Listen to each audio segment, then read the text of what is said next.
கிறிஸ்துவுக்குள் மிகவும் பிரியமானவர்களே, ஆண்டவராகிய இயேசு கிறிஸ்துவின் நாமத்தில் என் அன்பின் வாழ்த்துக்கள்.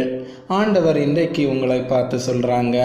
ஏசாயா 55ஆம் அதிகாரம் 3வது வசனம், உங்கள் செவியை சாய்த்து என்னிடத்தில் வாருங்கள், கேளுங்கள், அப்பொழுது உங்கள் ஆத்துமா பிழைக்கும். கர்த்தர் வாக்கு கொடுக்கிறார். கர்த்தரிடத்தில் நாம் வர வேண்டும் என்று கர்த்தர் விரும்புகிறார். கர்த்தருடைய வார்த்தையை கேட்க வேண்டும்.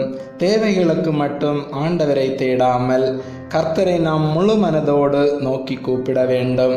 பாவ வழிகளை விட்டு அக்கிரம நினைவுகளையும் விட்டு நாம் மனம் திரும்ப வேண்டும். பாவ வழிகளை விட்டு நாம் மனம் திரும்பும்போது ஆண்டவராகிய இயேசு கிறிஸ்து நம்முடைய பாவங்களை மன்னிப்பார். நம்முடைய பாவங்களுக்காக கல்வாரி மலையிலே பலியான இயேசு இன்றைக்கு நம்முடைய பாவத்தை மன்னித்து உங்கள் ஆத்துமா பிழைக்கும்படி செய்வேன் என்று கர்த்தர்